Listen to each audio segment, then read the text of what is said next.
Okay. Sarata and Moru. I am Sarata Bojan, Secretary to the committee. Gaine? My name is Modusura, committee clerk. Okay, the media people, you don't like talking when you are taking people talking, but you can introduce yourself. My name is Ibrahim Abba, Communications Officer. Abdul Koli, IT. Thank you very much. And Sorry, Mom, did this man introduce himself? yes.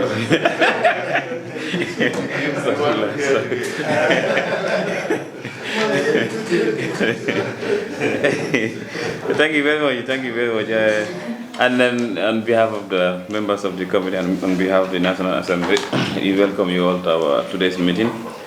And we really appreciate your coming. As I said earlier, the purpose of the meeting is for us to have engagement, consult as stakeholders, because we are all stakeholders in regards to health and healthcare service delivery in the country. And then we want to be informed, and then for us to discuss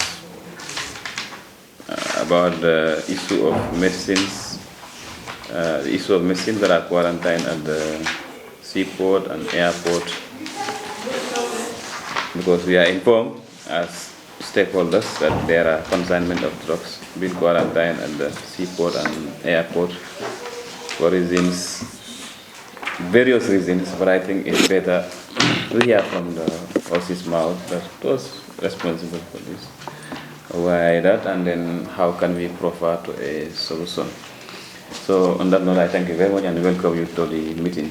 It's lunch time though, and that's why sometimes the voices have to go down. You know, the Sisekundas and the Davos and the tourists. Sometimes when it's time for lunch, sometimes the voices have to go down. But regardless, the meeting have to continue. And then I know this is not a new issue almost, or most of us. We can just discuss and then come into consensus and move on. As members of the Health Committee responsible for performing oversight over the Ministry of Health, it is definitely our responsibility to call upon the Ministry of Health and the Minister, for that matter, likewise the Medicine Control Agency and the board, the governing authority of the Medicine Control Agency, when issues of medicines and related products are happening in the country.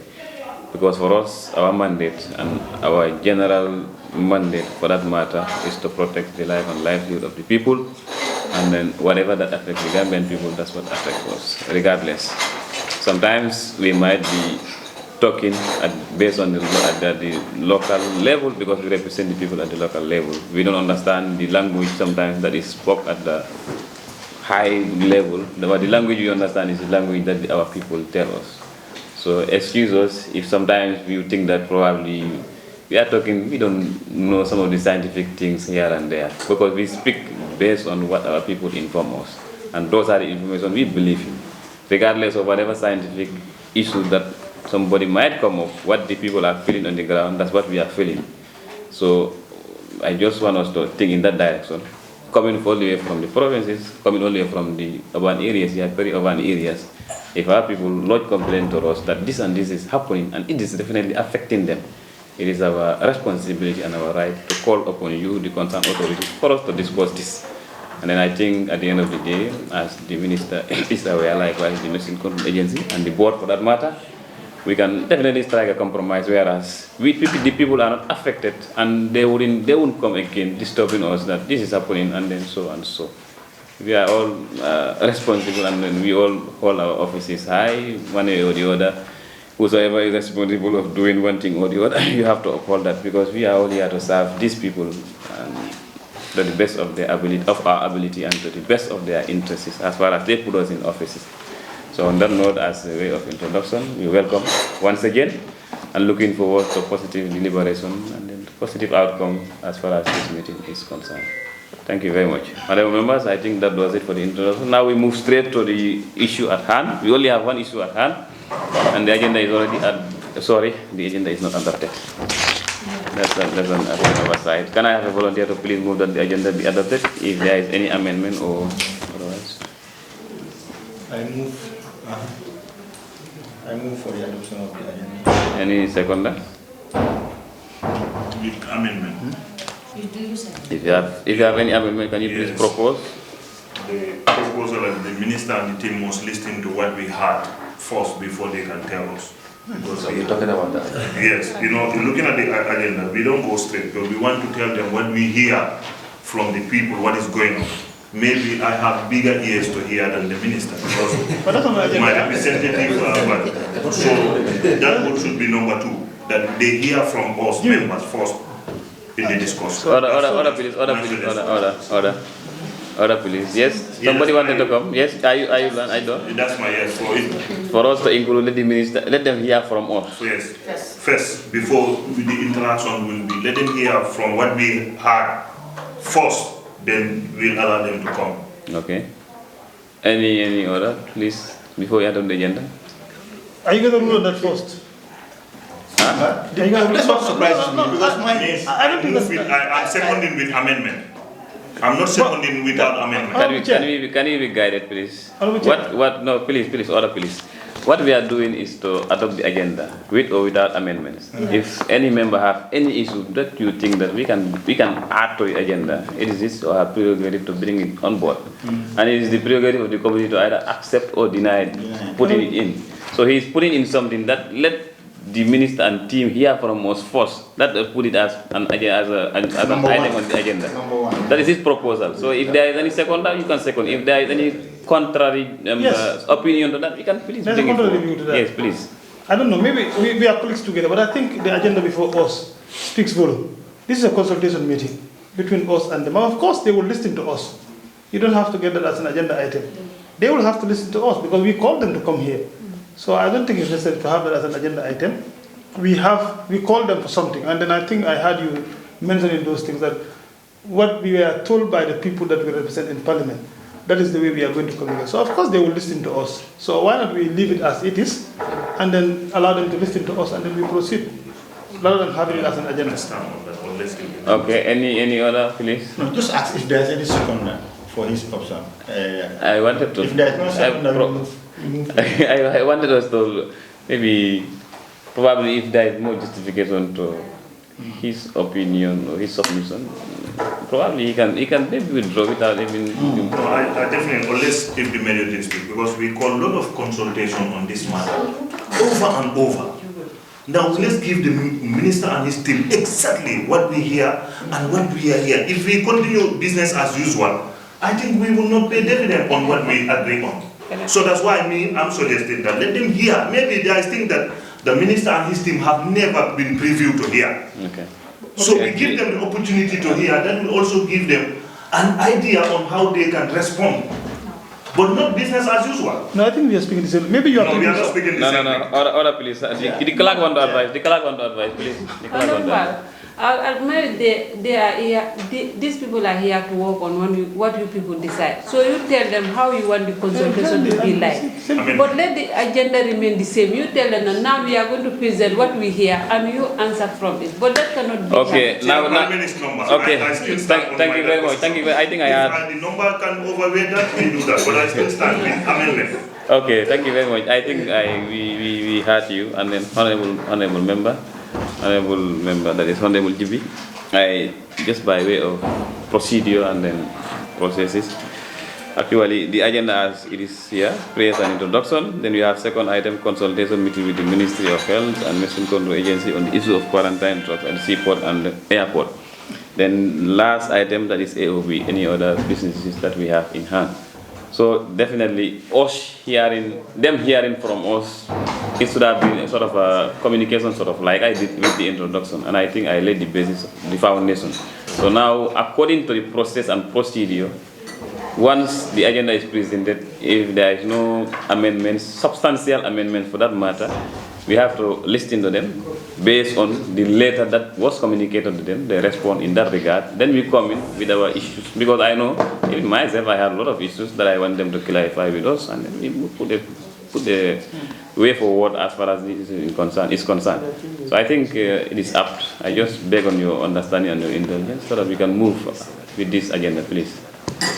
With your permission. I think the members, but the reason is this consultation have made.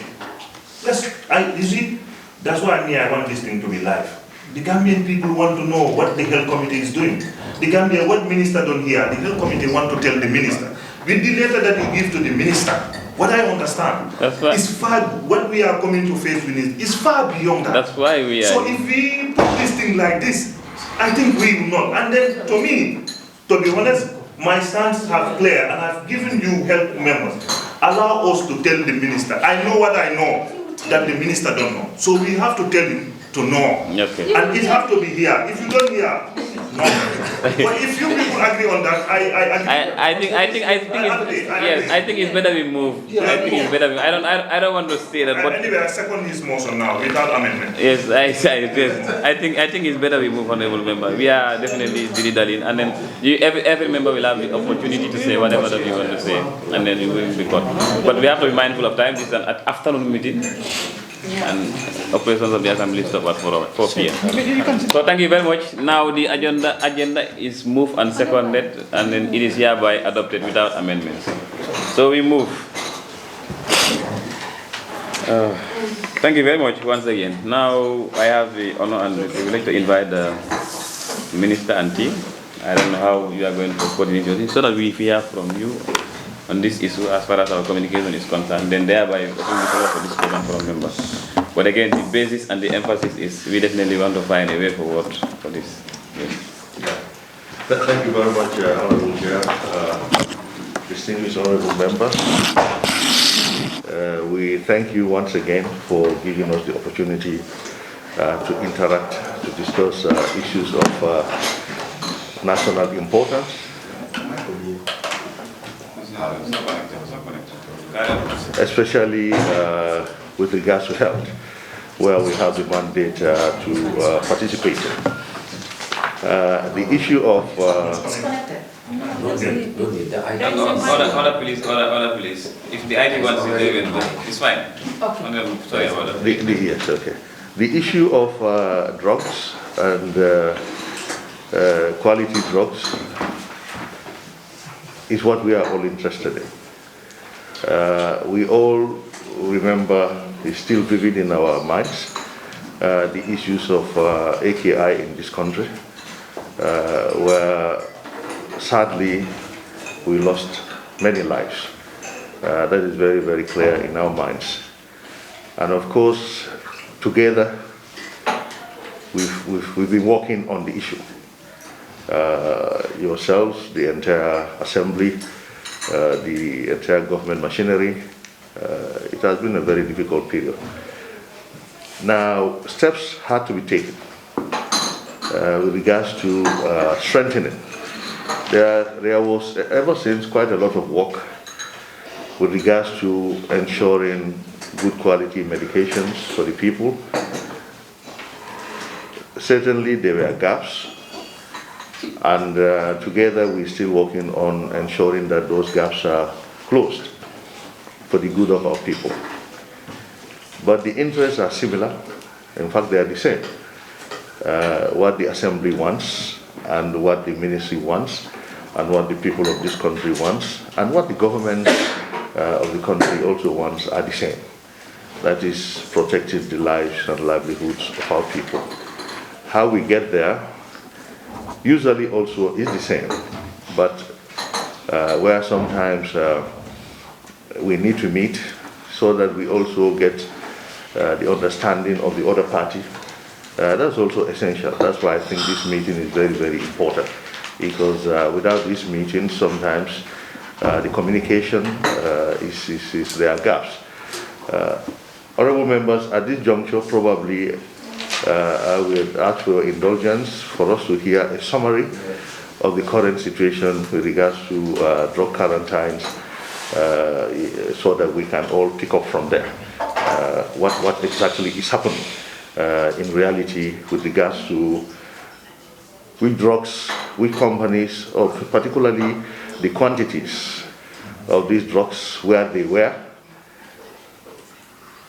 and the ones that have been released and the ones that are still pending, and the reasons why they are pending.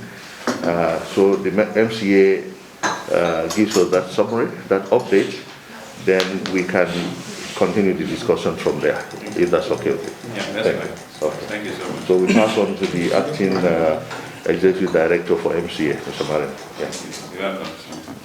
Good afternoon. Thank you very much, Honorable Minister of Health, the select chair committee, and the select chair for health chairman, the rest of the honorable members here present, the members of the MCA board, and the director of health services. So I will go straight to the point, though I will want to first start with pre-AKI, then post-AKI, what has been happening, if you would allow me, just to give a little bit of background to the situation. Sorry, just by probably a bit more guidance as far as the agenda is concerned. What we are looking at specifically is the issue of quarantine at the seaport and the airport. I understand maybe, like you said, pre-AKI, post-AKI, those are important things, but I believe only members of the community, most of us, or some of them are mostly brief about this, especially with regards to some of the consultations we had with you. So, I would, as a way of procedure, and as a matter of fact, that it's an afternoon meeting, I just indulge in you to go straight to the issue at hand, where it is quarantine and all. I know that then you must come up with some different backgrounds, but like taking it from 3/4 of night. Just by way of procedure. Yeah, if I say pre-post, I'm not going to say everything about just relevant points related to the quarantine so that people understand. You may understand, but others may not have background information about the situation. But you people call us, whatever you want us, the way you want us to go, we go that way. So if you want us to just present what is happening at the airport, seaport, period, we can say that, and whatever question comes on, then we answer. Yeah, so I have a point here. Not to prolong the meeting, I think we called them for a meeting, for a consultation meeting. We have something to tell them, not so. Now, they are here. Let's tell them what we have in our minds, and then they respond to that. As simple as that. Because if you allow them to do kind of a presentation, then, you know, it will just go out of context. If there is a specific issue that we want to discuss, let's go straight to that, and then talk to them about it. As simple as that. Order, please. Now, as I said, let's go straight to the issue at hand. Tell us what is happening. Then members will come in on that.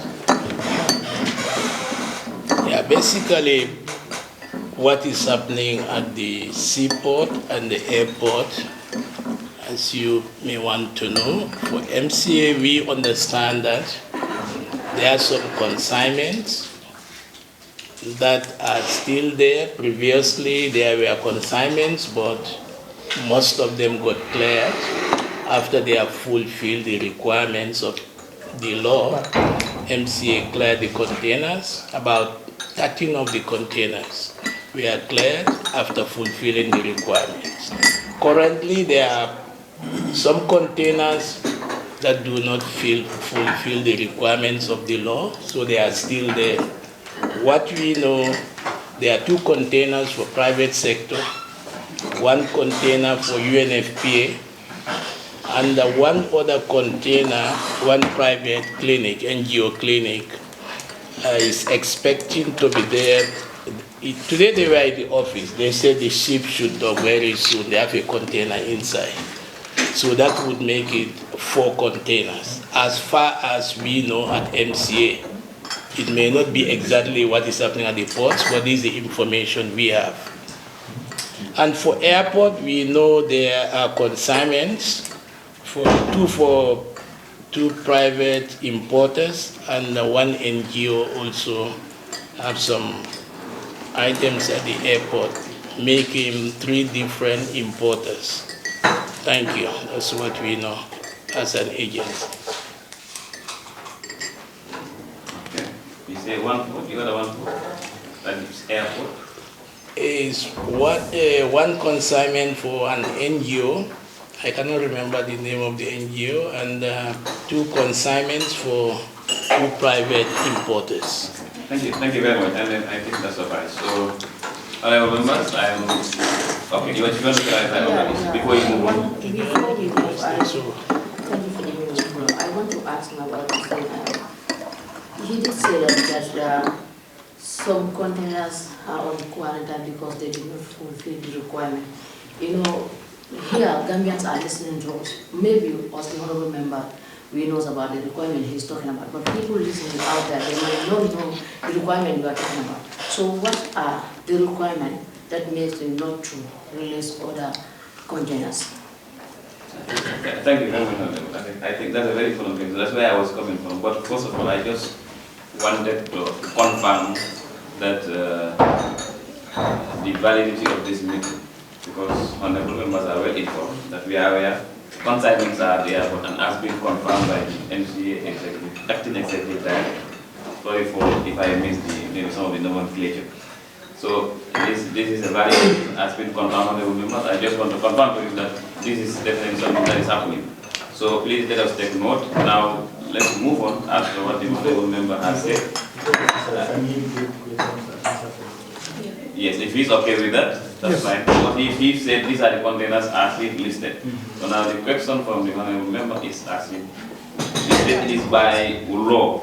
We want to know, as far as this is a consultation, why are they quarantined at the seaport and the airport? So maybe just to make it clear, when you say quarantine at the seaport and airport, because this is on camera, by who? Because MCA does not quarantine products at the seaport or airport, just to make that clear. That's why I wanted to give a little bit of background, people to understand the process.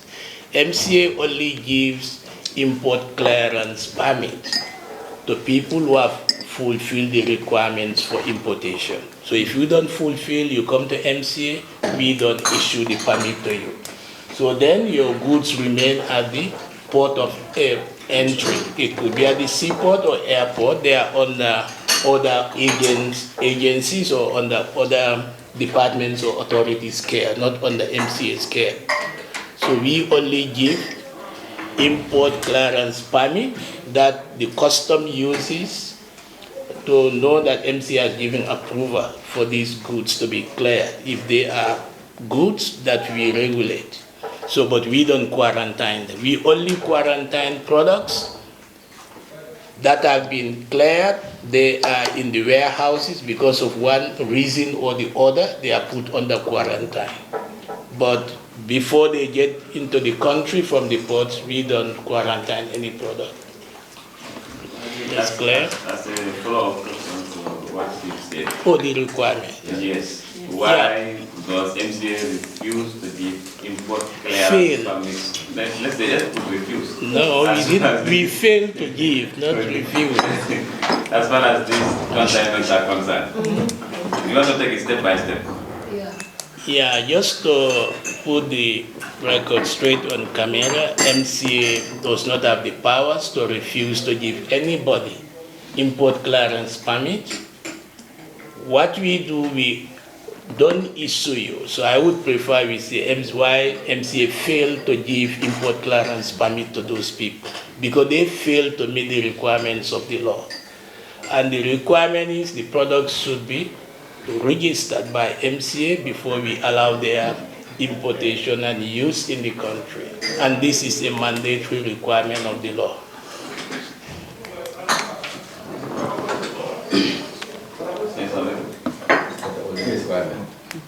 That's the only requirement. That's the most important requirement for them to be allowed inside. But her question wasn't about the most important. At the moment, that's the only requirement for them to leave the port of entry. That's the only requirement now they need to fulfill for them to leave the port. What is that? They need to be registered. So, I don't know. Yes, you've mentioned that for somebody to import medicine, they need to have export permit. No, I didn't say that. The import permit. Import requirement. I didn't also say that. You said something in regards to... So say what you said. Import Say what you said. Import clearance. Yeah, I said if for them to clear the products at the point of entry, they need to be issued import clearance permit by MCA. And prior to that, their products. So if I say import permit, you exactly know what I'm talking about. No, but the way you put no, I'm not putting more. No, the way you put it, this camera, I have to. No, I can't agree with that. Can I intervene on my side? Import permit. So if I don't add clearance, No, it's not because of the clearance. You said, I said before somebody can import, you need to give import permit. I didn't say that. That's what I'm trying to explain. There are several functions. Processing. I understood what you said. I wouldn't be asking questions. I'm asking questions because I don't understand what I want to be clarity on what you said. Yeah. So you don't have to cut me short and say, like even I'm changing your words. No. If I understood, I wouldn't ask. So when I said, you said, they have to issue import permit clearance. Come clear and tell me what I cannot understand. But I'm not trying to put anything or misquote you or something. I want to clarify. Okay, I've understood you. Yes, so that's simple. So what I'm asking is, at what point they only have to wait until the drugs arrive in this country to obtain that import permit clearance? At what point should they have this? The import clearance permit, you can apply it anytime from putting in your order up to the time your products reach at the ports. That one depends on you. You have the freedom to apply at any point in time. So there's just clarity on this. These two private companies, the minister talked about the quantity and yes, container, but at least if you are prepared to obtain adequate, we should know what, in terms of impact we are talking about, how it affected the urban population. What type of drugs are in this program? MCA is not privileged to that because the moment we don't have their documentations in our possession, we will not know that. Because the time they come for import clearance permit, they would submit all this information to MCA. We issue them with the import clearance permit. The copy remains with us. They go with a copy. They take the other copy to the customs. So the moment is still at the port of entry, MCA don't have information within the office stored on those products. What we know, they come with their import permit clearance. It's easy. The permit, there is a section you need to fill in the registration number of each product. So if you don't fill in, you are asked from the screening. You say they are not registered, so they don't take your application from you. So you go till you fulfill the requirements, you bring your application. So you are telling me now, at this point, at the level of MCA, you don't know what kind of medications are in these containers? No, because the products are not yet in the Gambia. They're not yet in the Gambia? No, they are at the point of entry, so they've not been legally entered into the country. No, but... Okay, so let me clarify that. Let me clarify. Order, please. Order. Honorable. And the floor is yours until you are satisfied, please. Yes. Because if somebody is applying for import permit, I believe he should have submitted what is it that he is importing to the country. And this should have specifics of medicines in each of the volumes and everything. These details should not be until when you issue and they are released in the country, they know now what they are having. It doesn't sound a very strict or a regulatory law. They have, even rice or anything, when you are importing, you have a bill of lading. You have manifest. So all these things should tell you what is in the container. You are not supposed to give permit and then now know what. If they are questions, how do you know? How do you now subject them to testing when you don't know each of the medicines that are in the containers? That procedure, it doesn't sound. I don't know whether I'm the one not understanding it. I don't know. But then I don't buy some of that. It has to be. You have to know. MCA is the controlling agency. Any container that landed in the country here, anybody has the intention to release those medicines to the government population. anything in those containers, the agency is supposed to know.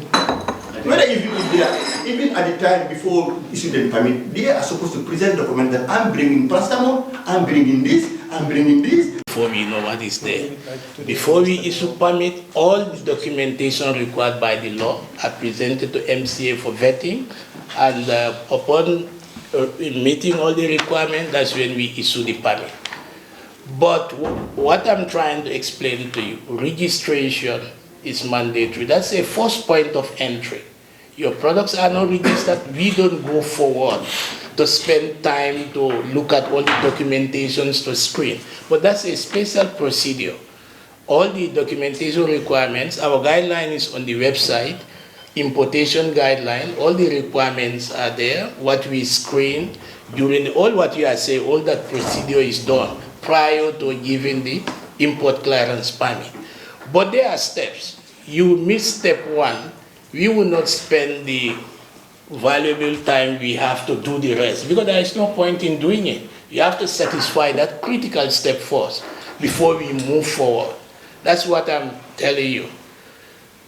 Okay. Honorable Minister wants to clarify. Yeah, so what I wanted, first of all, I wanted to talk to my side.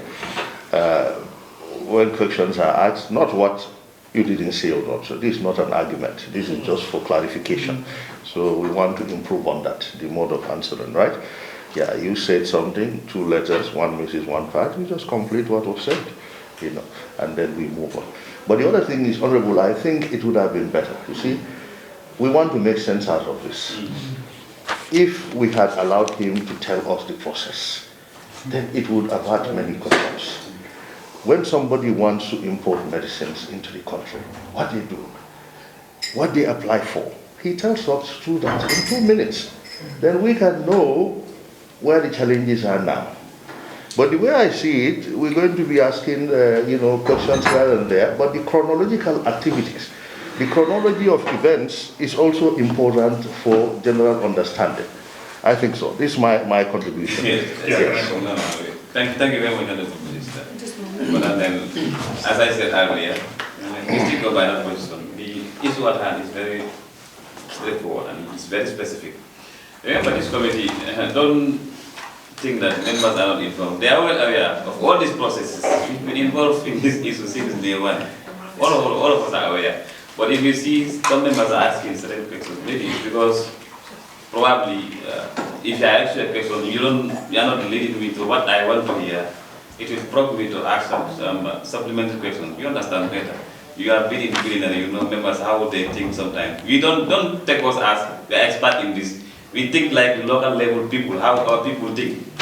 Definitely. That one, as I said in the introduction, we have to definitely take note of that. And then the issue is to me, it is very, very simple as far as the issue is concerned. Drugs are imported into the country, and upon arrival, they are refused to be given import permit clearance because they don't meet the requirement of registration. Full stop.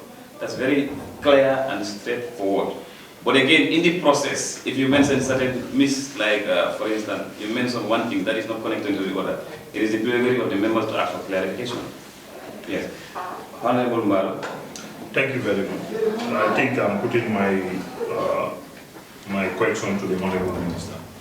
With due respect, we made a lot of consultation. We called the board chairman here with MCA. We also made an impact analysis of the current situation of the Ministry of Health with regards to drugs. And then since the implementation, the full implementation of the commission, we have seen a short, and that have alerted all members, and we are very concerned. And then along the line, everybody is telling us their hands are tied. Are you the one who tied their hands? That's my first question, Honorable Minister. Are you the one that tied hand of all those people that hands are tied? As a result, on the impact analysis we made, just to tell you, or do I stop there? You ask a question. No, I want him to judge because I have a lot of questions for him. Okay. Let him come to So I allow it. It depends on the one who is to respond. If he is because I have much, I think he will judge and he's technician. Yes. And is that okay with you? That's fine. That's fine. Yes. And I definitely beg on you indulgence to be specific. Yes. Yes. I start since the implementation of the ACI, the Commission report that it should be implemented. We realized that there is a sudden change, and that we also made an impact analysis of the execution of that commission.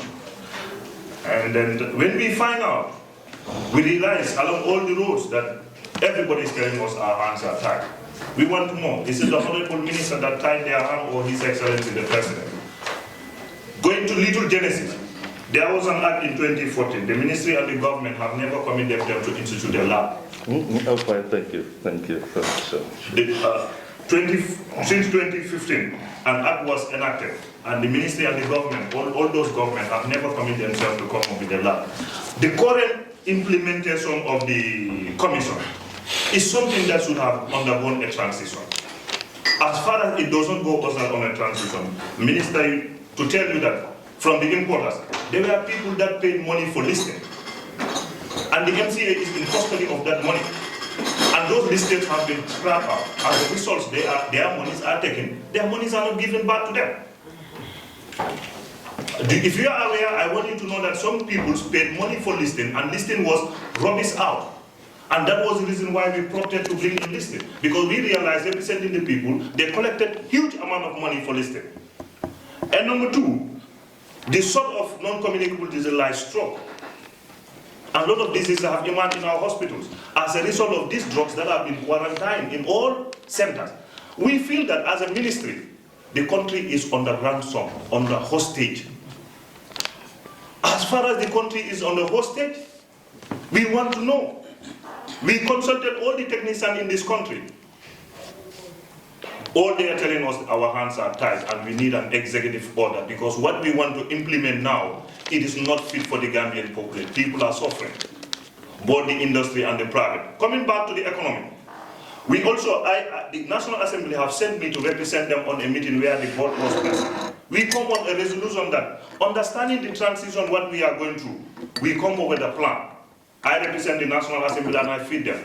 The board was represented. What can we do on this transition period, legal listing of products and this quarantine? We come up to a solution. A letter was written to both players, but we realized that that letter has been debunked. We're going back to square zero. So, Honorable Minister, what we want to know, we are telling you that for people representative, the current situation is very bad.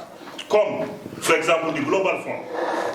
They say they are bringing materials to this country as a gift or as a support. Who is going to register their products? With the current implementation of the commission, that's not possible. We are also telling you from the UNFPA that I'm very happy that this guy tells the family planning communities that government is yet to commit themselves in a budget line on contribution like they're doing to Gavi and other issues. Those products are also at the ports. Who is going to be held responsible? We are also telling you our philanthropists in hospitals like the Anita Smith, the Spanish government, and all other agencies that are supporting this country, their drugs are going to be sold. Who is supporting? Let's come up with laws. Let's come up with policy that will definitely not put us to ransom. And I'm telling you, Honorable Minister, I have told this committee that we need to take a bold step to meet His Excellency President Adama Barrow to tell him that the current situation is not called for. We understand that drugs, even in America, they can go through this. I remember you once told us an eye drop. Minister, with what the experts tell us earlier on, and I feel the experts should be strong enough to advise you amicably to make sure that regardless of the issues that are going to detriment, but we must take risks in medicine. And that is the risk that your technicians are holding their hands. Even either they are advising you are not hearing, or you just want to do it. The country is suffering.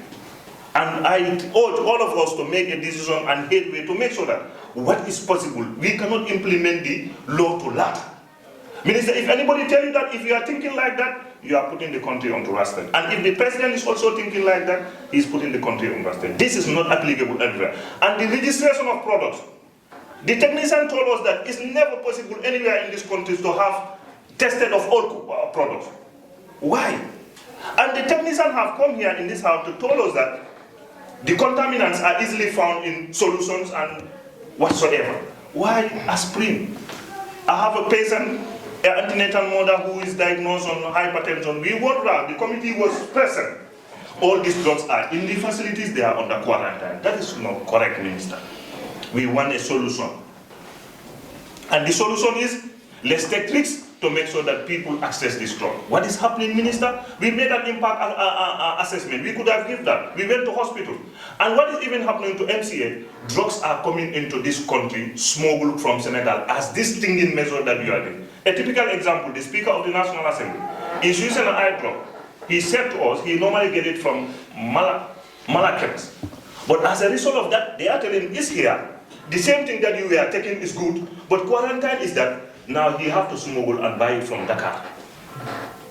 That would we don't know. And the same thing in this house here, I'm telling you, Honorable Swaibu Toure is taking allopurinol that he used to get in a private pharmacy, is put it and they are sending it to Senegal soon. Any NAMs that travel, we are buying drugs, Calpol, wherever, and we bring them to this country. Minister, whatsoever we are telling you, the country is under ransom, based on laws that are not, that we cannot domesticate it now. Your technicians are here, I'm blaming all of them. If the minister is saying that let's implement the commission to the latter, somebody could borrow and say, Honorable Minister, this is not possible. And if they don't tell you that, that's what they should tell you. And Honorable Minister, I beg you, we are ready to take the risks with you to make sure that people have this drug. $27,000 US were put from the Central Medical Store just to test drugs. When that 27,000 can help my people in lower flood to get paracetamol syrup in the facility. But you are testing that normal sign that happens in the country that have not paid any yield or anything. But you give $27,000 US to a company in India. Currently, the paracetamol syrup and these measures that they are taking, in my people, we are very poor. I'm coming from a very poor area. If you look at the health indicators, lower flood, paracetamol used to be 75, now it's 200. As these measures, Minister, something wrong is happening. If they are not telling you, I will not tell you. You are a great man, everybody knows you're doing a good job, but you are missing this point. And this is the point that we call all of you to solve this issue. Let's take the risk to make sure that drugs are available for the community. Thank you. Thank you. Thank you very much, Honorable. I think that's why initially you insisted we, the team from the minister will need to hear from us. That was a very good submission. Just by way of process and procedure, he's made a lot of statements. I just implore on you to, I hope you pick the questions necessary, not the comments, but the questions that he asked, the pertinent questions. I also have a list of them. If you miss any, I will definitely guide you in responding to them. And I know probably you might not be in a position, you just like you will be the minister, but some of these things have to be answered by a technician. So you are free to invite your technician at any moment of Thank you. Thank you very much, Honorable Chair and Honorable Member, for Law Fuladu, for the passionate comments. We all in this together, I must tell you. First of all, to answer your question, the first question, is it the minister or the president tying the hands of people? No, we are not. None of us is tying the hands of anyone at all. We are all equally concerned. In fact, to summarize, Honorable,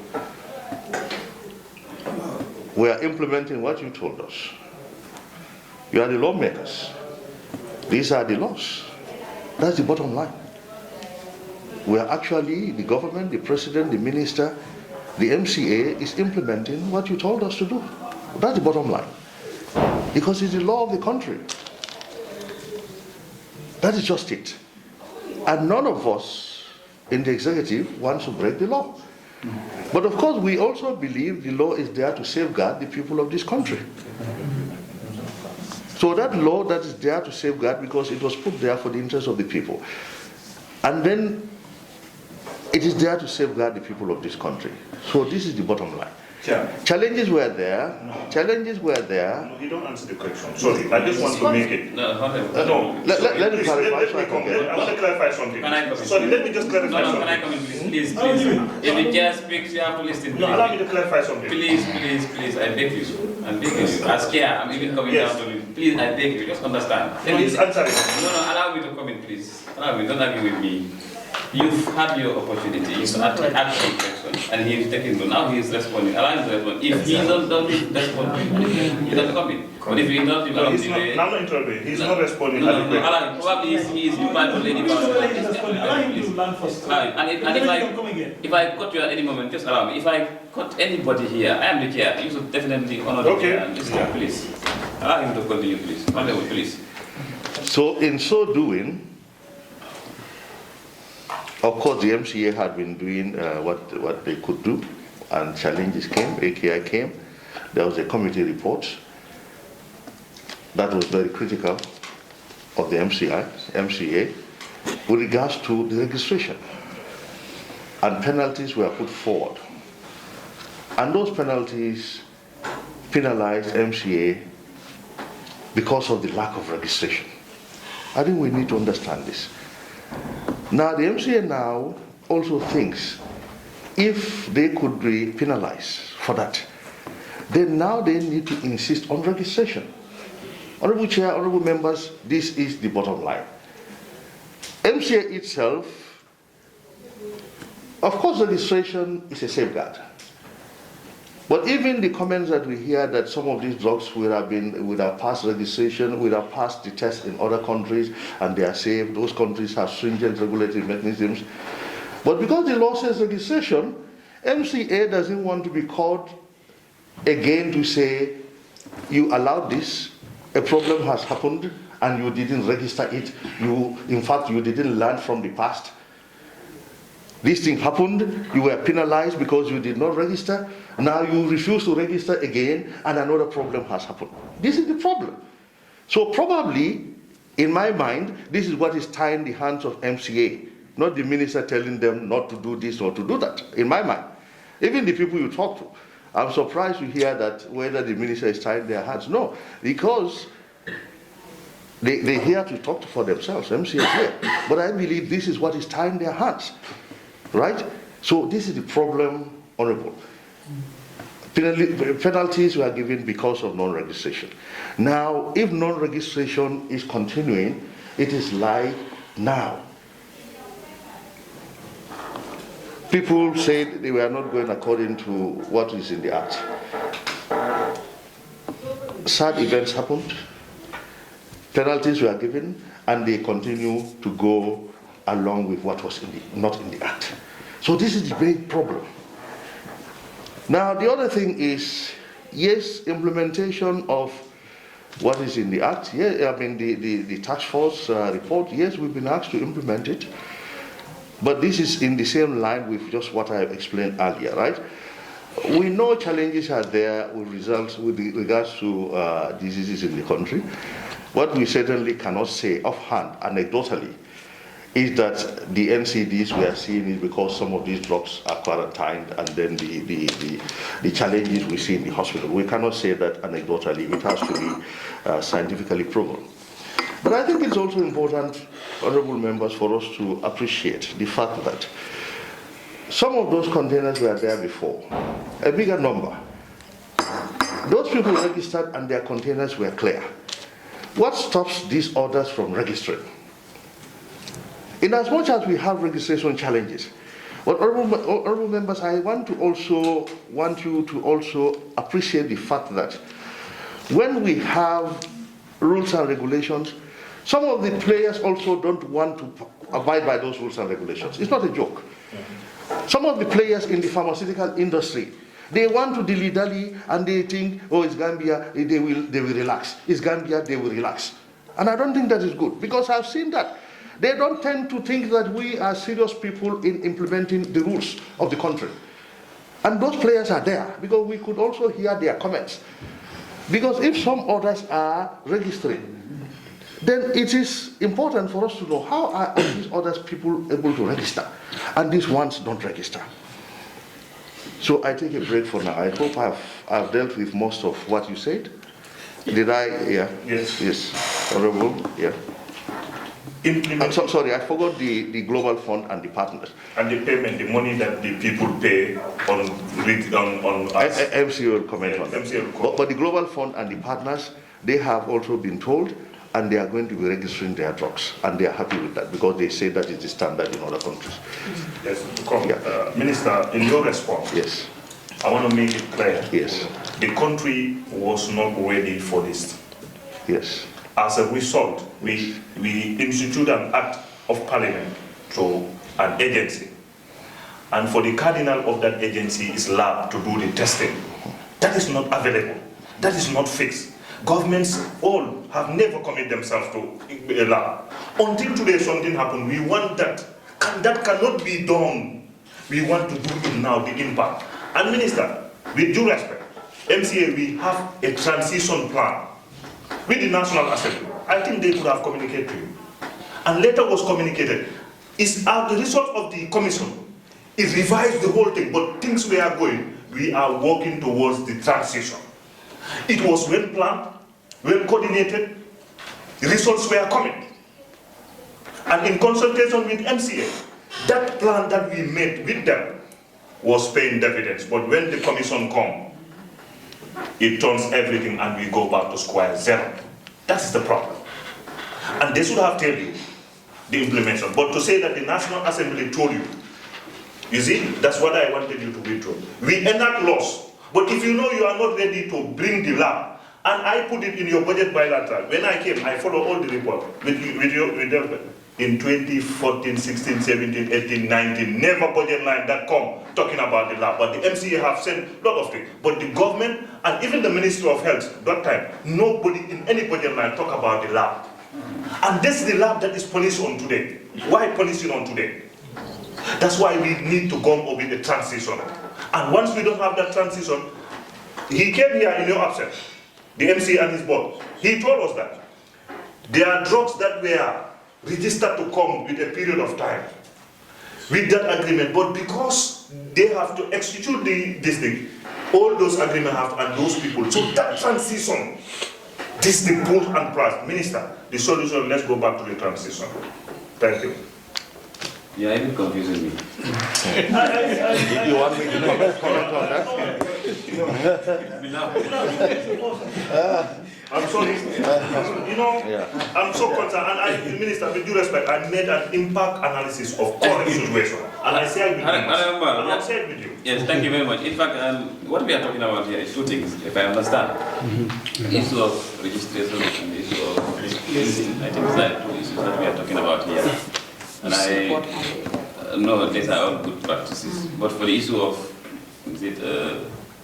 testing, I think it's something we know that you've just touched on briefly, but it's another thing. Because honestly, as far as I am concerned, as far as I am the chair of this committee, there is nobody to be blamed for for testing of medical products in the Gambia as far as apart from the Gambia government. Because the act is very clear, the government should establish a lab, and since 2014 the government has not established a lab. But now it's our responsibility, us as a committee and them as a ministry, to make sure we work hands in glove, to make sure this lab is established in country. That is the bottom line. And once we don't do that, we are all held responsible. That is the bottom line. But the issue of other things, registration, listing, and so on, and those are issues of act. And we are the lawmakers. We can change the law anytime we want. So everybody, the floor is. Yes, I just want to have a follow-up question to the Minister. Honorable Minister, my colleague here is a pharmacist by background, and he might be au fait with some of the issues in terms of medication that we are not. I was expecting you, because he talked about shortages of drugs and how alarming this is. And you are the minister, the custodian of the health infrastructure in this country, and you have the data. I was deeply alarmed the way he presented it, but you neither counter it nor say, nor confirm it. And if it is as alarming as it is, in fact, that's why I was driving at when I asked this question, the quantity of and the type of medicines in these containers. If we know that, then we can know the gap it's created in the availability of drugs. That's what I was driving at. And I think to enable MCA to be on top of the issues, the procedure of knowing it after listing should change. Because even if a ship of rice arrives in this country, before even if it is the bill of lading always is presented, even the boss, they pay anything, they know the ship is having this amount of containers, every container is having this amount. So that procedure should change, because you don't know whether the container is having drugs or something that can kill someone. So in your assessment as a ministry, what is this issue affecting the availability of drugs to the common people in this area? Yeah. And then you've also said that some pharmacies or importers have accepted, and then they have done according to what the procedure asks for. But we have to have the picture of the people we are talking about in terms of in those that are quarantined. Like for instance, if you have 10 or 20 that are abiding, and they are importers that are abiding by the regulations and they are bringing medications, who are these and who are these ones that are not obeying? For example, here he said 2 private businesses. We need to know. When I'm doing illegal things, there are no things hiding. Wait, who is this company? If you are able to tell us, UNFPA, these 2 private businesses, who are they? These other 2 private at the ports, at the airport, who are they? The NEO, who are they? Is it Global Fund? So we don't have any, we shouldn't have any hard information. Specifics. Give us specifics. We have 10 importers that are abiding and bringing this amount of volume. We have 5 that are not abiding, and because of this, so I want to be very adequately informed so that I can be eased or I can be alarmed. So if you can feed those things, I would be very much grateful. Okay, yeah, thank you very much. The impact of the drugs, that's what I answered, I say anecdotally. That means assumptions. With sometimes what people say and what we hear from some people, but not scientific evidence that really, so that's what I was answering. In the health facilities, I'm not aware of the shortage of these drugs causing the health impact in our health facilities, because some of these drugs are quarantined. I'm not aware. If it is happening, I need to be told. I've not been briefed with regards to that. But it's also important, as you rightly said, we know the quantities of these drugs that are quarantined, to also analyze the possible impact they could have, the quantities. But from my understanding of what the acting ED is saying, when drugs containers are brought in, without paperwork, they are not even assumed. It is when they cross, because the seaport and the airport are seen as international borders. Just like before the passport, the person comes in to get the passport stamped and enter, it's not even considered to have entered the country yet. So this is the similar thing, their explanation. Before this paperwork, it is like it's hanging there, but it has not formally been imported into the country. It is just being stored there. I think that is the concept. That's why I say they have not been imported. They are deports, but they have not been brought into the country. The registration is what would have given some of these people the opportunity to get the import clearance permit to even bring this country beyond the ports. Some have been complying. I will allow him to answer that. But these particular ones that are there, they didn't. That's what I got, the briefing I got from them. So now he's going. Who are these ones? So he's going to name them. I don't think it's hidden. He's going to name them. I think it was just a summary, but he's going to name. You have their names, I guess. The ones who have these things, right? So you will brief us on those. So this is my answer to your comments. Thank you. Thank you very much. Yes, Mr. Marina, if you have any further comments. Yeah, actually, some of them, maybe I know the names of it, others, unless I confirm from my team. Now, for that, I will allow you to go back and communicate to the committee. Okay. Because I want anything that we are communicating for it to be something that is factual. Okay. So we allow you on that, then later you can communicate back to us. Okay, no These are the people who are compliant and these are the ones who are not compliant. I think that was your thought. Yes. Can I say something? Yes. Maybe what I The progress of the lab is to. Can you please pull up on silent? Maybe just to say whose containers are the ports of entry, their consignments, and whose containers were released. I don't want to use the word complying, not complying, because sometimes some of them, they registered some products, those containers came in, other products are not registered, so those consignments could not come in. So maybe just to say, those who have their containers there and those who have... Just maybe before the end of the meeting, you can update us with the progress of the lab that as you mentioned, the lab issue, the Honorable Chair has talked about it. The lab issue is an issue of resource limitation. When our government came into office, the act was operational and there was no lab. We took it over with no lab situation. The issue, the cost of the lab is very high. Each time our team went for bilaterals to get it on the budget, it was said that it couldn't be accommodated under the ceiling. Numerous attempts were made in the past. It couldn't be accommodated in the ceiling. MCA had, I'm sure Chairman is been in the committee for long, but even that was presented to the committee, the challenge of the no lab issue well before now, but it's a funding challenge. So we had even approached some partners in the past, WAHO, ProLab. We mentioned it to them that they need to support us have a lab in this country. So we have been putting in efforts, but the lack of lab is an issue of resource limitations. So that's what stopped government from doing it. But now World Bank is helping us. We are going to, inshallah, build the lab at Prusubi. The architectural design has been done. In fact, the tenders have been floated for the construction work to start.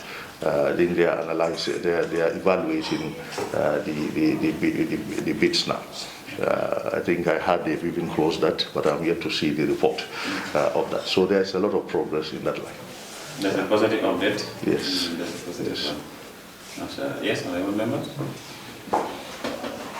Any further before you move on? Well, I don't think I have this because I think this presentation was touching and I think the minister responded. My only question was going to be what Honorable Musa Badi asked with regards to the consignments at the seaport and stuff. But I think what is important for us to know is the current situation, like you said. Now, if the minister says he is not aware of shortage of drugs in the country, I think that's what he said. And this is what you presented. You think the current situation is giving us a problem that there will be shortage of drugs in Gambia. So, I don't know, where do we go to now? Because it's going to be a problem. Should we engage the stakeholders and see what they're going to bring to us, and then we can call the minister again, and then together we can have a solution to the problem. Okay. That is my opinion. What I was saying is the Assembly enacts the laws, and then typically what we do is to, So this is our problem with regards to, you mentioned the transition. Yes, all transition plan. All these are good. But the issue about some of these things is when things are going on well, no problem. When there's a problem, then it's like, why didn't you do this? Why didn't you do this? Why didn't you do that? This is the dilemma. This is the difficulty. So, that's my solution. Thank you very much. And as Honorable Minister on that, yes. Last time I said it here, yes. The issue of MCA and have been happening here, nobody cared previously. But when the issue of everybody start talking. Yes. But honestly, us as stakeholders and then as leaders, we don't have to, we listen to every comment and being it negative or positive. But let us look at the interests of the people at hand. The negative comments will come. Whatever that you do, whether good or bad, people will comment. And they all have ways of trying to criticize you. In fact, when the AKI came, journalists came to me, do you know that this product was not registered? I don't know what difference will it make if the product is registered or not. Do you know that this product, when they import or whatever, you have to look at what happened to the product before even the individual take it.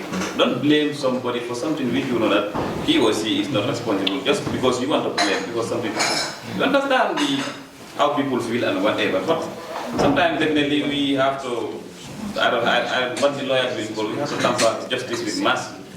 And then as you throw it back to us, and as stakeholders. I believe whatever that is going to be done for the best interest of people. Let's look at it together. Not implementation of the law, that's what we call for. But whereas issues and challenges are, honestly, you can always try to find a way out until we get what we want. What we want is definitely safety and whatever. But whereas we are limited and the law is teaching us to make to the extent of making things extremely difficult in this country, we have to find a way out. Yeah, even in the constitution, there are certain provisions, we cannot implement them accordingly, and that is the supreme law of the country. So if there is anything we do know that is affecting us, please propose for us, and then we see what we can do. And then that's why when the committee we sat, and then the issue of some of these drugs, especially with regards to registration, we sat and we think about it.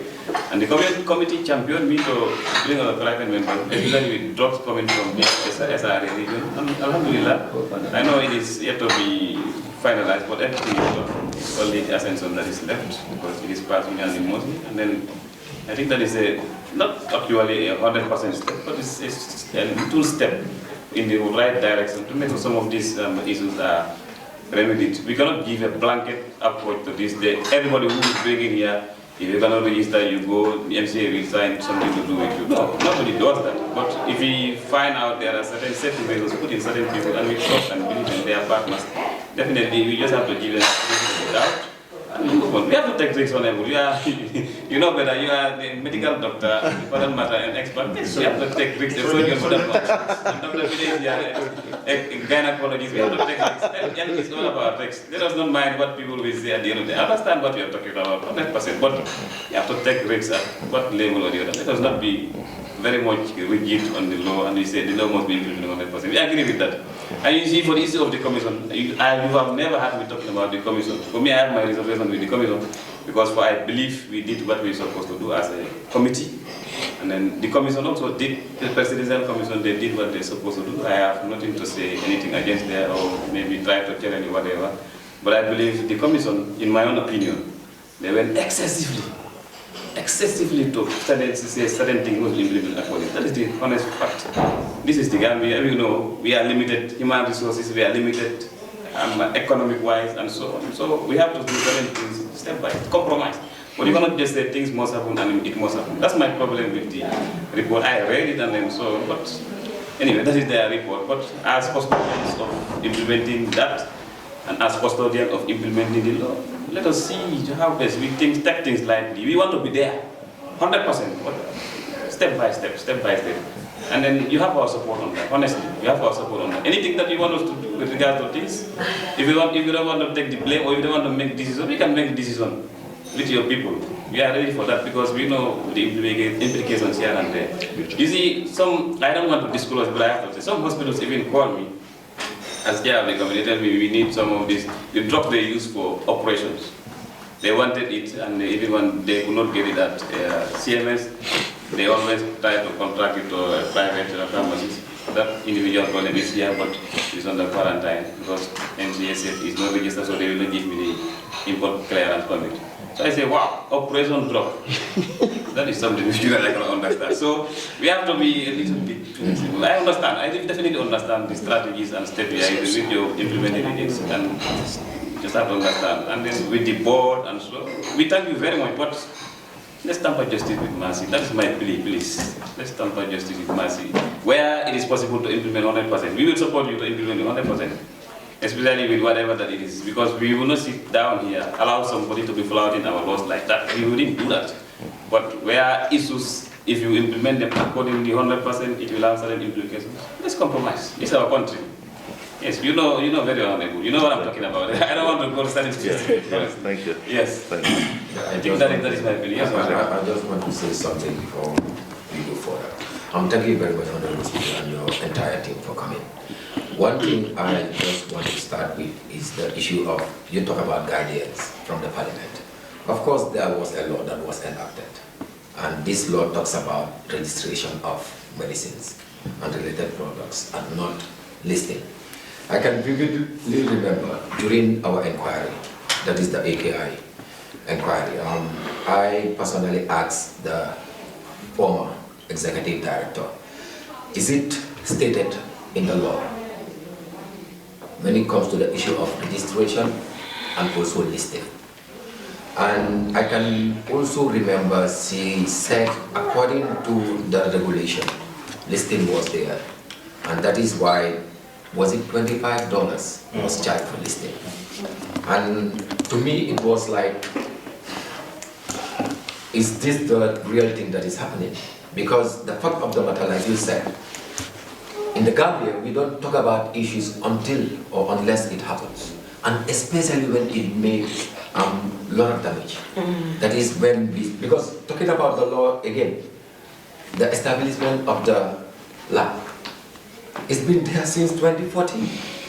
So why no effort, if there is effort even done, why it cannot come to reality?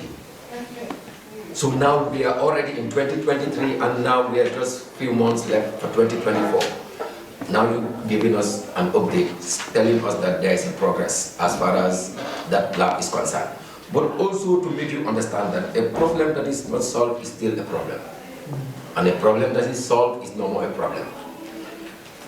A member talk about the issue of not only the shortage of drugs, but even the increase of price of drugs. We are also concerned because the fact of the matter is you cannot buy a paracetamol yesterday $75 and you go to the pharmacy today, it is costing you $200. Where do you expect me to get the extra $125? So these are also concerns, and let us also understand that we are representing the people at the grassroots level. That is why we are very, very concerned. So as far as this meeting is concerned, I believe it should not be whereby we have to come up with a solution, a temporary solution, but I believe a permanent solution. Because for me, personally, I don't even want to have this meeting anymore. Not to be honest. We don't have to come for this meeting anymore. We, the National Assembly members from our constituencies, are telling you, the Honorable Minister and your team, that this is really happening in our constituencies. This is really happening with our people, and we want a solution to it. So that is why we are here to consult you and also to better understand, and which you have also given us. So I believe the issue of shortage of drugs, which you have clarified that you are not aware as a minister, but we are also telling you as members from our constituencies are telling you that this is happening, that you have to make sure that there is a solution to that. The increase of price. I am happy that the man from, is it GCCP? See, your role here is very important because you advise government in terms of prices. It's a very important commission, but how important are you to the government? Are they listening to you? Are they doing what you're telling them? Because it's all about also considering the business aspect of it. We understand that sometimes we close the market. Sometimes we open the market. But is it necessary? So these are tools that we should work on. Like I said, the issue of solving this problem, we should all come together and make it happen. And I believe we can, because like other members have said, Honorable Mbaba, his deliberation was apt. For the main reason, like he said, he's a pharmacy technician, and he went extra mile as a honorable member, which is indeed very important, and I would also encourage other members to be doing that. Make enough research, because we cannot come in front of you and start telling you stories that we are not so of. So that is why even one of the members was insisting about specifics, which is indeed very important. We're talking about data here. You cannot give me information without giving me the specifics of those information. So meaning you just telling me things based on blah blah issue. And we are honorable members, to be honest, and we need to be taken seriously. And what we're doing is a matter of concern as far as the nation is concerned. So I believe we must come up with a permanent solution, and right now, if possible. Thank you. Thank you very much. Any other honorable member, please? Yeah,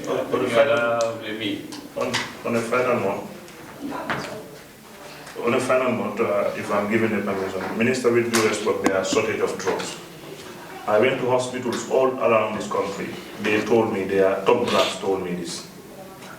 I don't want to go further to leave you. If you are not aware, hold tight your technicians to do the job. And then what we've been saying today, we want you to take the bull by the horn. The absolute implementation of the commission have resulted to all these things. It cannot be. So let's go back to the drawing board. There was a template, there was a plan that we made and it's communicated. You know what also really hurts me? A lot of money have been collected from these business people for listing. A lot of money. In what ground? Somebody turn a commission and tell you, no, it's not allowed and I pay your money. A lot of money. If the MCA can tell you, it's million. Those people need to be protected. Their money was for a purpose, and that purpose is defeated. Is that fraud? Government? It should be returned if you are throwing it out. That's why when we look at it, we come with a transition. And I'm sorry, the technicians, I put it to them. Minister, let them love you and love this country and work and tell you the right information. Somebody tell me the minister said to us that the eye drop in America, you must tell the minister, it's not possible. That is America, this is Gambia. That government or government cannot give you a love. Minister, that's not possible. If you are not bold enough to tell the minister that, you don't love him. Because you want to say, okay sir, and then what we are facing, minister, is not right. And the solution I'm suggesting to all members, let them go by the horn. Let us release some of these quarantines. They are causing harm. And then the technician, I can remember the former, he said, mostly contaminants are found in solutions. And minister, I give you in the Edward Franz Teaching Hospital, I went there on the research that I made, I can submit it to you. I went to run the number of stroke and the number of antihypertensive drug currently in the Edward Francis Teaching Hospital. If they are lying, then there must be hypocrite. I'm on records. All the hospitals even tell us that there is a problem, is it ephedrine? That is controlled, so they are smuggling. I'm telling you, government hospitals are smuggling from Senegal to bring as a result of the control measures. What kind of control measures are we doing? In fact, it's more risky when MC is not equipped enough to have these borders and drugs are now entering in this country simply because these drugs are here, we are keeping it. That's wrong. Minister, I beg and all the health fraternity, let's release this quarantine and look at these measures that we put. It's communicated, the assembly was copied, and I think the minister was copied, to look at what will we do on the transition until 31st of December.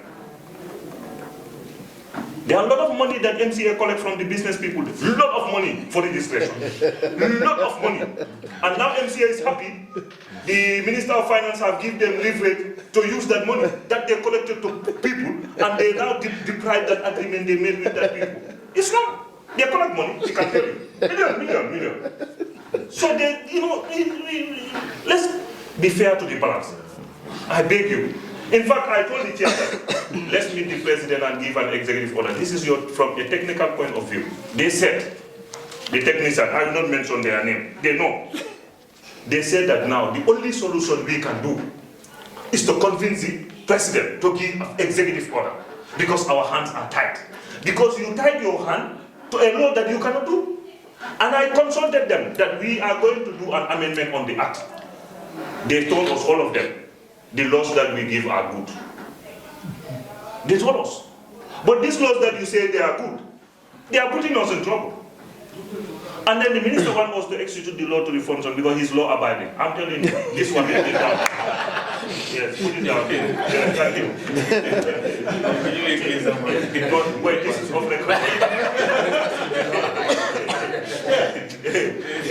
Thank you very much. Yes, but with regards to his submission, I think the minister is hearing what he is saying. I know, because we all know, some of these things came to us, and but that is just one-sided story. The minister is here, but I think these things are true.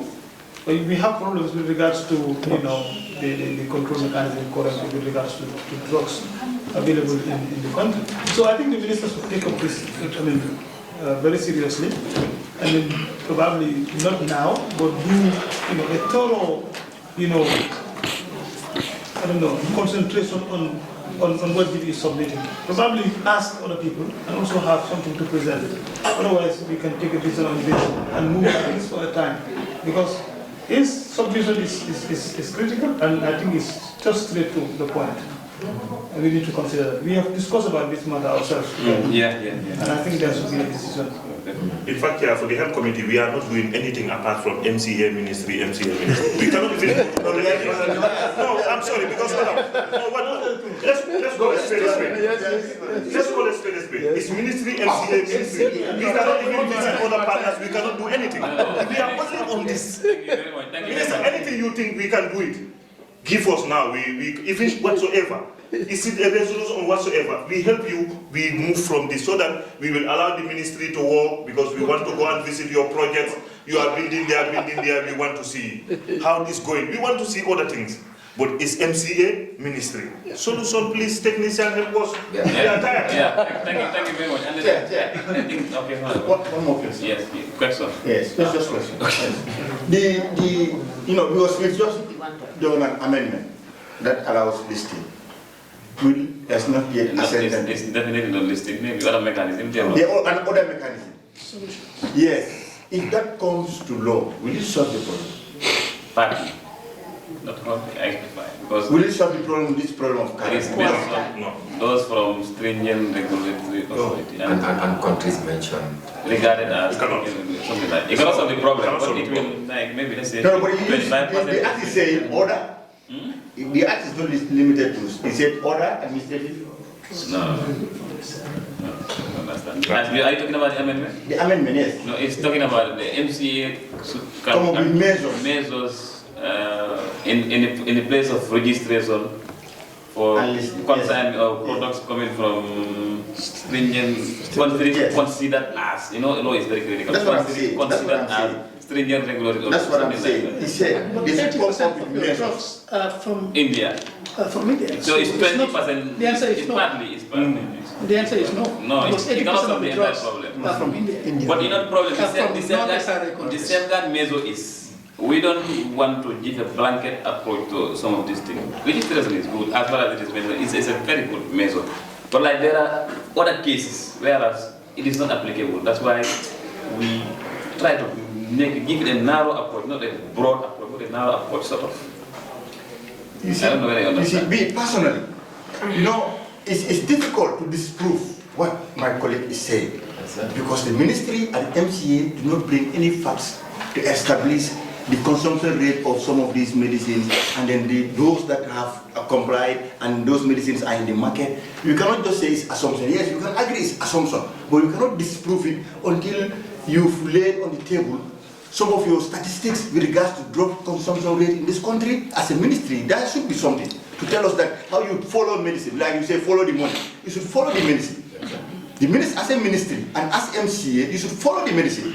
How are Gambians consuming syrup? How are they consuming this? How is it imported? So at some point, there is this volume of medicine in the market, and you should serve the Gambia for 3 months. If as a government and as a ministry, you do not have that, you cannot disprove this one. Sure. If you do not know now, for the past 3 months, this amount of volume of medicine has been imported in this country, and they are now, and that cannot be finished based on our statistics, how Gambians consume, how hospitals consume it. That's what I'm following. But if the ministry and the MCA do not have that, you cannot disprove what he said. And that's why I said I'm alarmed, but your statements will put me at ease. But at this point, I am not. So, because for me, I agree with you. You cannot compromise. Law is law. But if you are able to prove to me that there is no shortage of drugs, then I will agree with you. Let's implement the law. Let us implement the law. Because the few containers you have said, if they are not going to be the cause of shortage, having them quarantined is not going to be a cause of that, then let's implement the law. But I am not convinced that there is no shortage up to this point. That's the hard part. Thank you very much. Honorable. I think you reserve the right to come. Yes, you can say something. Thank you. Just to say, it's not part of MCA's mandate to monitor the market in terms of quantity of drugs. No, I'm not giving it to you. I'm joining the ministry and that's not yours alone. No, I understand. So I'm not sure whether it's mandate of ministry, but for MCA, we follow the quality, the safety, the efficacy. Those are the ones we follow medicines for. So, yeah, thank you. Yeah, thank you. Relating I it think to, it's work in progress. yeah, relating it to these containers. Before you come, acting ADA, you will be on the record with the current situation, with all the complaints. What would you advise the minister on the current impact and at the state of implementation? Of what? The current impact. Actually, for me, I don't know the impact because I've not seen any data. To be truthful.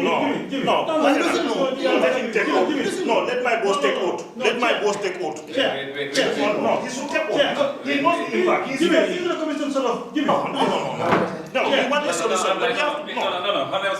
No, please, order, please. Because this advice, sorry, I'm not sorry. This advice, this man is helping this man. Order, please, order. No, wait, please, we are tired of this. Look, we are tired of this meeting. We know how many meetings we do this. The minister is not aware. We call the board. We call so many people. I want the minister to get this level. And I want this to look. Marina as the custodian, as the acting director, knowing the situation that is happening currently, that we have talked to him, what would he advise the minister in our presence? You know why I'm doing this? Whether the minister listens. Okay, we want to know whether the minister listens. If the minister don't listen, we know what we take from him. Please. No, but Adna, you are compromising. You are tired, Tiama. No, please. You are tired. You are disturbing the whole meeting. No, please. You are disturbing. But am I saying sense? Yes.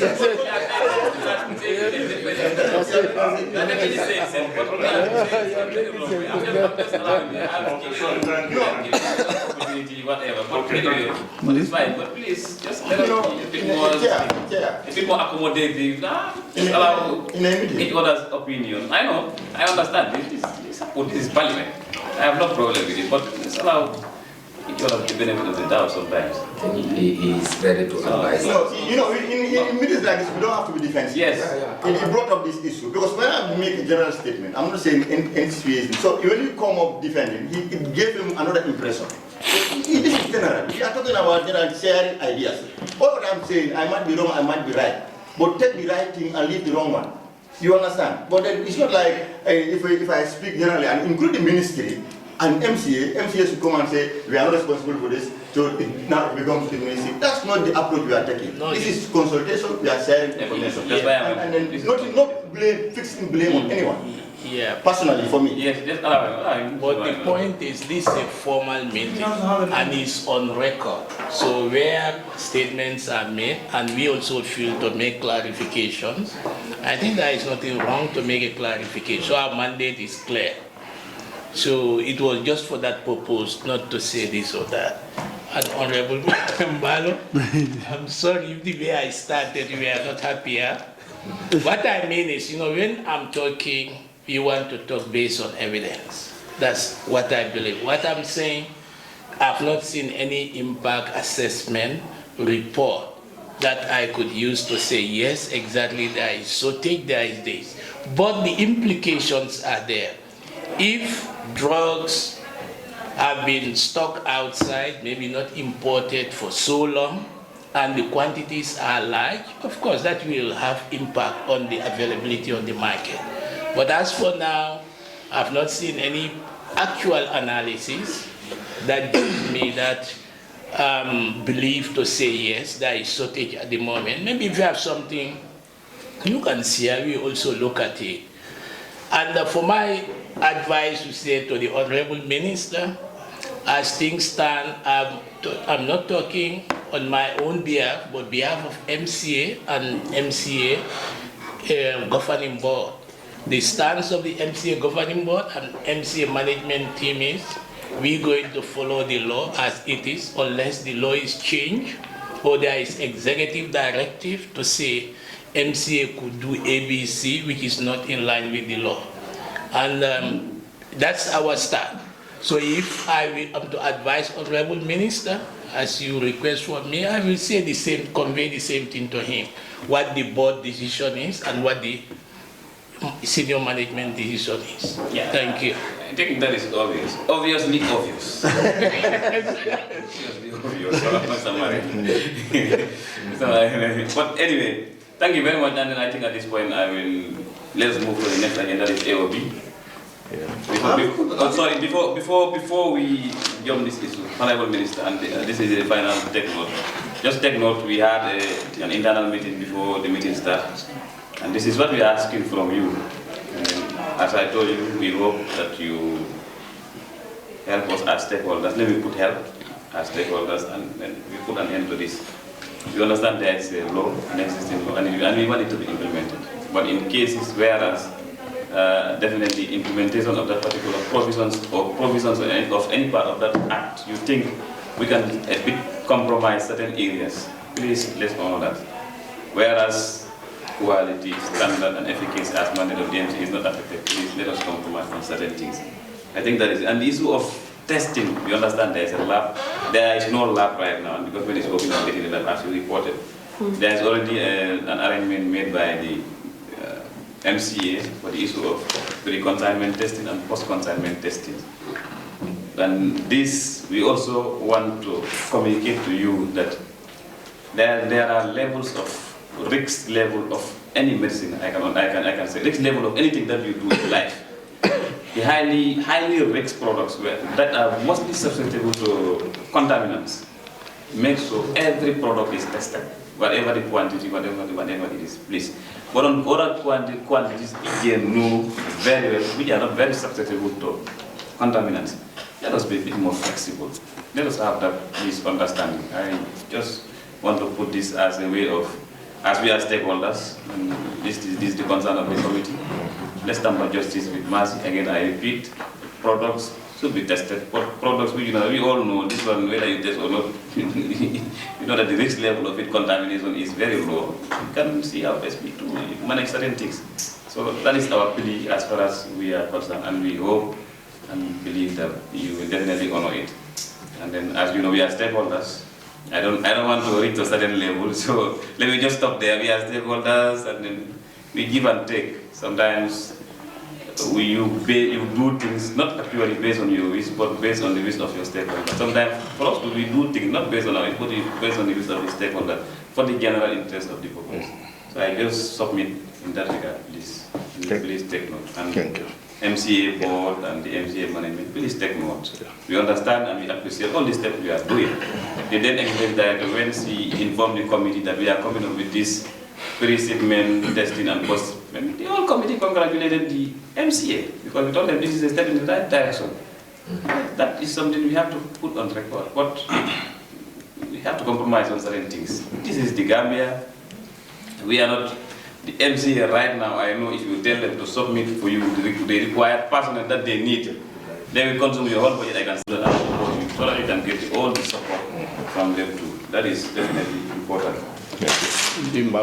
Yes, for the issue of the for the issue of the money paid to MCA, we will take it up with the MCA in our routine. I know we will do that. That's what I didn't want to mention. The money paid, we will take it up later in later meetings. But this for the issue, we just want now solutions to some of the problems that are currently happening. But for the issue of the monies, we will come up. I know whatever monies that are there, we'll come. I don't want to. We agree we collected money. Yeah. Yes, I just want to respond to the honorable member from Banjul. I'm also from Banjul, not actually, by the way. But you raised a good point as to what we are doing about it and the issue of data. And I think we should inform this body that export from India has dropped 90%. That's data to that effect. So that we 90%. Okay, and I think that was important. You also mentioned the issue of knowing what is in stock. I mean, I'm speaking from the Competition Act. We have an Essential Commodities Act, and I know that medicines are not part of that act, but for example, for rice, I can tell you right now the stock level for rice in the country, what is coming, what is consumed, and everything. So we have rice, oil, We should have all the things that we have under the Essential Commodities Act. At the click of a button, my guys will tell you, this is what's in the country. But again, like I said, medicine is not part of the Essential Commodities Act. But the issue of prices, the reason I said the 90% drop, it's all a matter of economics, demand and supply. Yeah. You know, if it is not there, prices are going to go up. Yeah. And don't come to the commission and say, what are you doing about it?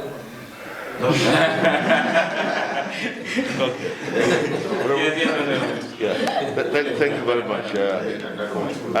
That's a good one, and we hope we could also have systems. But of course, the total import volumes, if we are prepared for that, I think they can also have a gauge what has been imported, and then statistical information from the facilities, and then so there is a way to compile this to make it readily available. And I think we'll also urge the stakeholders to do so that we can have scientifically proven ways of monitoring and saying that. Of course, our colleague. It would have been good to also note if that from India has dropped. Has it been replaced by others? So because in India is we certainly know why naturally it could drop because people, it's an issue of confidence. So it could have been replaced by, overtaken by other countries. So it's important to know that. The issue of pricing, I'm happy again he's here. Sometimes it is not just because of demand and supply issues. I think we need to also at some point look at the pricing of medicines in this country. There is over-profiteering, I'm telling you. There is over-profiteering in the pharmacy sector, private pharmacy sector in this country. And we have to find a way of regulating. It's free market, but we all know, I like to say this frankly, we all know this pharmacy, we are not against them, by the way, they are our partners, but we all know the levels of profits they get on single items. So for them to say, if we test, that means the cost of the medicine will go up. Yes, if somebody envisages that his profit margin should be 400% every time, little adjustment, he will want to increase that price again. In fact, now he might even make his profit margin 415%. So I think the test should not increase, should be responsible for the increment in the prices of these medicines, to be frank. If we are able to find a way of looking at all the costs they incur and what they sell these medicines to us in these private pharmacies, we realize that it is not warranted. There shouldn't be any. No. We've also been talking to people. If you're, I don't know what you want to say, but yes, well, maybe it's the agreement or the disagreement. But I agree with an agreement. Yes. But I think that is good because that is the truth of the matter. That is the truth. We all know. You see them, your honorable members. You are in the community. No, that's true. The profit margin is too high. That is why, and they want to maintain that. Even if you say do little tests, they don't want to. And the truth of the matter is, the things they do in other countries, and as a country, yes, because the circumstances are difficult now. But as a country, at some point, we need to stand up and then let everybody follow the rules, especially this, because they know it's what's in the other countries. So Honorable Chairperson and Honorable Members, we've had the discussions and we are also concerned. And we will go tomorrow we'll meet internally to internalize, and to look at some of the tablets and so on and so forth. Of course, the challenge is sometimes those ones, they might not be because of contaminants per se, but there might be issues of active ingredients. Because the tendency is sometimes they say paracetamol 500. Meanwhile, if somebody could have been putting 150. So this is the problem. People could be drinking and not getting well. Infection is spreading. Doctors are wondering. Meanwhile, because it's not 500, it is 150 in it. And those are all things that the quality assurance checks. It tells you, and then by the way, honorable members, even government imported medicines are also undergoing tests. Yes, we should not yes, because but nobody wants any problems. And then and finally, the day is far gone. Honorable, I think I will also appeal if we could get something written to us as to what the committee on health wants us to do specifically, and then we'll take that on board straight away. Yes, thank you. actually. Thank you. I was agreeing with you 100%. Yes, thank you. But let me also say something. Yes. We have what they call ACF, African Competition Forum, and it's a network of all the competition commissions in Africa. We've done a study on the pricing of retail pharmacies in the ACFL, and it buttresses most of your point. Good. I've shared it with MCA and the Pharmacy Council, and I'll share it with you. Yes. But the good thing is, it will be launched in the Gambia in 3 weeks. Beautiful. So 3 weeks. Yes. Kindly share, honorable members. So I was actually agreeing. Thank you. No, the flow of my statement is my apologies. So but that one has data, so you can compare. It's a DCF study, and it buttresses everything you have said. Thank you very much. Thank you very much. And I think that does it for that issue. Now AOB, I just have information that I want to share to the Ministry of Health, especially Director of Health Service. We are very key in this. And that's the issue of the RBF program under the Ministry of Health. Just by way of information, I know we'll call you formally to it, but we are concerned. We are definitely very concerned because before we went around, during our first tour in 2022, we went down to most of the facilities, and we've seen the impact RBF has made on some of those facilities countrywide. I myself, coming from the health background, I have worked on the RBF, I know the impact it has made. And even the minister himself has confirmed that the flow of the house, the gains that the RBF have made in this. But we are shocked to know that the second quarter payment of some of these facilities is still not fulfilled. I don't know what is best known to the officials of the Ministry of Health. What is happening, we don't know. So we want to know as a committee, because we believe the impact it has made. We cannot just sit down one day and say, let's do otherwise about it, because we understand there is a grant from the World Bank, and it is sort of it was a condition from project, it should be now a program, and it should go up to 2025. So I really don't know what is happening right now. We understand first quarter was paid. We even shared some of the benefits that the facilities have in that. So we definitely want to, just a brief one. I know we have a very good engagement with this, but I just thought it's interesting and then wise to share with you at this point. In 1 or 2 minutes, yes, thank you. Thank you, Honorable Chairperson, honorable members. I think the RBF certainly is very beneficial. That is why, seeing that benefit, that is why for the continuation of the RBF, because it used to cover from LRR and then from NBR West, the Western 1 and 2 health regions, that's from Banjul all the way, and from Kalaji all the way down, we are not part of it. And we thought they needed to be included, because we said if something is beneficial for other parts of the country, that means where the population density is high, it will equally be beneficial. That's why we got this section. And we've seen the impact. This is where some facilities, even though we think it could be better, with regards to the resources they are getting. There was a quarter Brikama got, I think, up to $3.2 million, from 0 to 3.2 million in 3 months. That's a big plus. So it helped in supporting them buy the medications and do internal improvement. But the RBF, of course, is designed in such a way that it is empowering the grassroots. So the ministry, central ministry, really doesn't interfere in that sort. But of course, we monitor. And when they have the big project implementation committee meetings, ministry staff are there to ensure that the right things are done and the business plans are actually reviewed thoroughly. Now, World Bank is supporting it. But equally speaking, World Bank is also supporting our health insurance scheme. Now, health insurance, its operationality is going to be similar to that of the RBF. I think that is where the issue came up. In the sense that RBF, there are various indicators.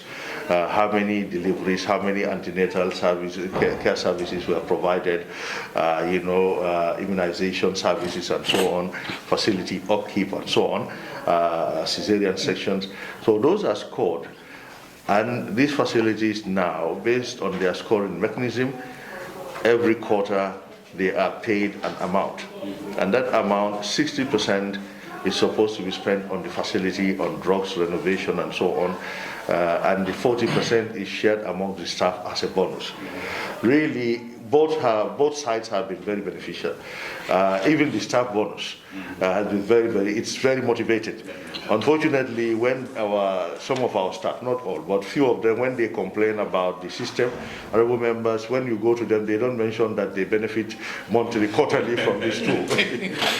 but we know that it has been beneficial and supportive. Now, the health insurance scheme too, hospitals now, all the facilities, they will provide services. And they put service charges, consultation, delivery, immunization, lab, medications. And now they will put up a bill. Now that bill now will be sent to the insurance authority. And the insurance authority will pay for all these to the facility, not to government now, directly. So now, the World Bank thinks that it is almost the same. Because these ones, with the services they are going to score and insurance pays them, is going to be similar to what RBF would have been doing. So why don't they now try to support the insurance scheme and then do away with RBF, and then it's like replacing RBF, or it's like continuing RBF in the form of the insurance now. But that transition is where also the challenge is, in the sense that where to stop it. We quarter to stop it. And we had some internal meetings, and we taught also communication and also teaching people and preparing their minds. You know, when people are benefiting from something, well, for many years, all of a sudden it's abruptly stopped when this one is not ready. So internally, we had said to the Director for Health Services, this should have been communicated and people's minds prepared. That notwithstanding, we believe insurance should start soon. We had also been engaging the partners with regards to this quarter, the second quarter, to find out. So engagements have not been concluded. It has not been streamlined yet as to if that quarter will be paid, and then even if insurance is to take over, the insurance scheme for the complete rollout, we have started the pilot at Bundu. But the complete rollout to cover all these facilities, we want to do that, inshallah, in January for all these facilities. So that gap, we still need to discuss on it. Now, can we have both RBF? Okay, first of all, health insurance, the challenge we have is from Ministry of Finance. Honorable members, that's where we also ask for your kind support. If we get that support from Ministry of Finance, that will be commitment that even the partners now, it will be easy for them to add on to that. I think that is the bottom line. But that support is not as forthcoming as we wish. The last time we had a meeting with Chairman himself, and then VP, and then the National Health Insurance team, and myself, and the Finance Minister. But we haven't gotten, I think there is a work plan, but we haven't gotten much yet from that, to the best of my knowledge. So this is the situation. Now, can we have both RBF and health insurance? It could potentially be beneficial in the incentive scheme. But, of course, insurance and other partners will not be happy where there is duplication. So I think we need to look at what RBF is covering, health insurance is not covering, then we try to put it in so that we could have a single scheme, but that now covers everything. RBF is covering, health insurance is covering, we join them. Where there is going to be overlap, then we take one to do that. I think that's a good compromise. Yeah. So, Chair, yes, thank you very much. Thank you very much, Honorable Minister. That's a very valuable information. But as you said, there's a gap, yes. And let's try and fix the gap. Yes. Because we've seen something in the facility which you know that is something we can't just sit down one day and say let's stop it. Yes. I understand the insurance. This is an initiative from us, I can say, because it's an act by us. Yes. But there are challenges still, yes. And we still need more effort to be done with the Ministry of Finance, especially with the services and the like. Yes. But the honest truth is, insurance is very expensive. Yes. And then I don't think so. The Ministry of Finance is ready to take it up 100%. That is the fact, because you can talk to them, they sources of money are telling you the other problem here and there. So now, as far as I am concerned, and as far as we are concerned, I want you to take it up probably with the stakeholders. let's continue with the RBF until and unless we are ready for the insurance. Because if not, the success that we have started, we will lose all of it at once. And that one, I think, we all have to stand firm and make sure it continues. We don't even mind supporting, as I said again, for us to have these two programs running, because we understand the impact it is definitely doing at the ministry. Your staff wouldn't tell us, but we know, because you shared with us some of their benefits and the like. So I think it's something we know that we have to take from here, as it is an AOB. I think this suffices as far as this discussion is concerned. We continue further on it. There is more to the discussions as far as this is concerned. And we are ready to help you. We are definitely ready to help you. And then we will even support you if you come up with, as far as the program under the ministry, if you come up with a budget line, no matter how small amount you put there, we support you to make sure that it is put there so that we can sustain it. Because it's one thing to start a project and it is successful and you turn it into a program and now you just want to end the program. That is going to be a disaster as far as we are concerned. Cameron Health Center is there. I will now be biased. Cameron Health Center is there. They wanted to do certain things and still now they're going to have their so it's something we do know that so very close to our hearts. So please discuss with the partners. Dr. Bide is here. I will take it further with you. You know, I told you. Personally, we will take it further and then we exchange ideas to see how best we put this thing. Honorable, to also appeal again, that's very good. The way you articulated is beautiful. So we'll suggest again, if you can even write to us something, you've gone on your routine, tours, and then you've realized that RBF, that will help us.